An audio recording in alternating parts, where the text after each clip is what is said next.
Hey guys, Corey here with another Hip Kit Club scrapbook process video.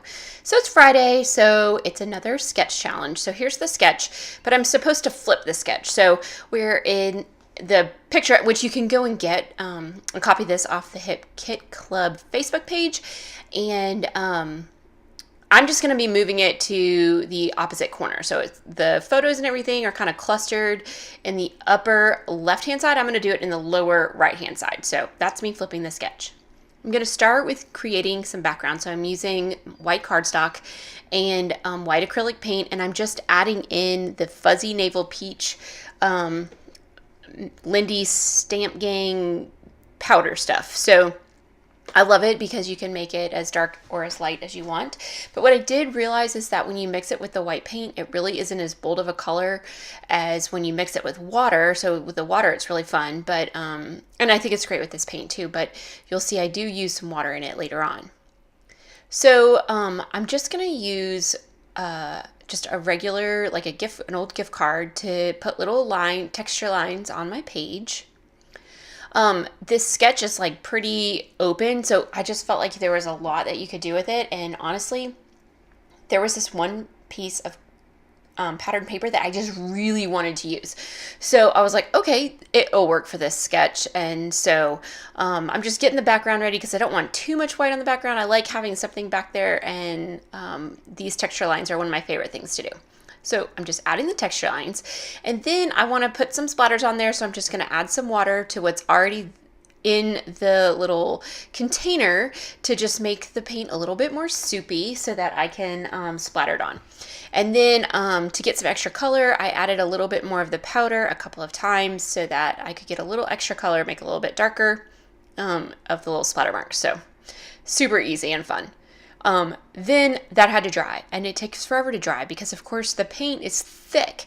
So it wasn't one of those ones that was super easy. So I just put it over on the other table and I just started with the rest of the page. So here I am, I'm cutting out little triangles. This is the piece of paper that I wanted to use. I totally love rainbows, and so I was like, oh, I'm so making a rainbow out of this paper. Now, I'm just going to do a straight up Roy G. Biv. I didn't need all the little extra colors, so I'm just cutting out the ones that I want to use on this and just slicing them out of there, and then we're going to go from there. So I actually videoed this over 2 different days because I ended up going out, and instead of waiting here at my desk for that paint to dry, I actually went out and started painting a fence in my front yard. So, it took the next day, and so I tried to do it over 2 mornings, and so there's some glares and stuff. So I apologize for that, but you know, I got to do it when the lighting is decent. But this was just a little bit too bright. And actually today I walked in and saw my page sitting there, and I was like, what happened to the photo? There's like this big bleach mark right on my daughter's face in the photo. No, it was just sunlight coming through the blinds. So whatever. All right, so here's how it's going to go, and those are the photos. See, you can see the bleach marks. See, this is the next day. Early morning, lots of bad lighting, so I apologize. But I can go ahead and get my page started and get laid out.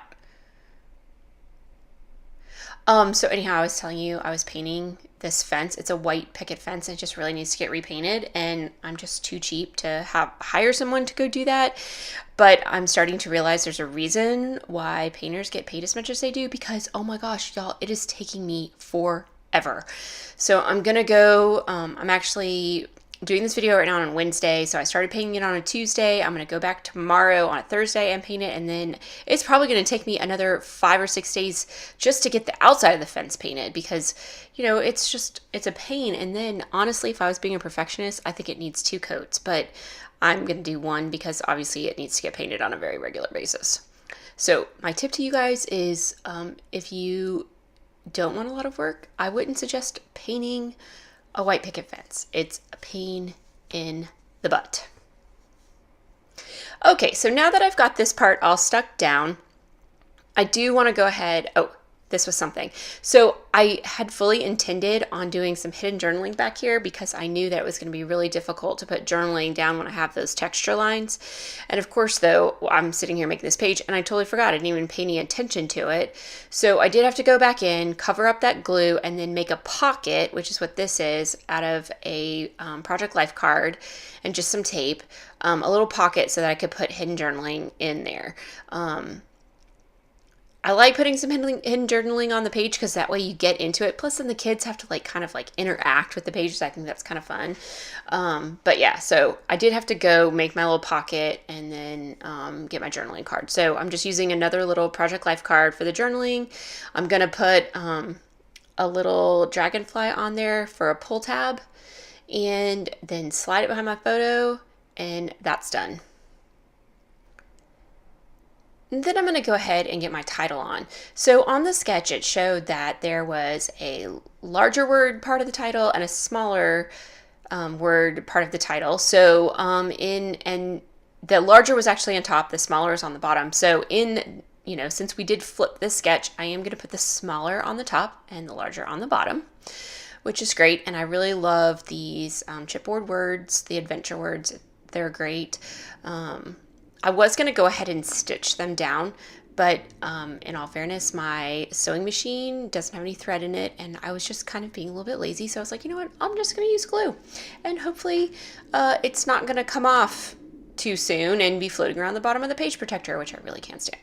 So now I'm just going to start embellishing. I'm using just kind of same color embellishments on top of each of these little rainbow colors, just to stick with that rainbow vibe. And there's all kinds of great chipboard stickers and regular stickers to add to this. And what I love too is the whole have an adventure thing. There's great little phrases and stuff like see the world, wander, explore, and seek that were all in all of these kits, which I'm like, it all works out so great for this page. So I'm just putting it in here, all of those little things. So this page really is about my daughter, who is very cautious. She is very much like me, and she really is comfortable with where she is and what we do. And she gets a little bit nervous, not too nervous, but a little bit nervous about doing some new things, and it comes out in kind of funny ways, like her stomach gets hurt, her stomach starts hurting, or things like that. And so her and I had a conversation the other day, a couple weeks ago, about how I just wanted her to be brave about some new things. And I explained to her about how, I wasn't brave, that she totally got it from me, and that, we just are a little bit, more secure with things just being as is instead of kind of going out and doing something crazy.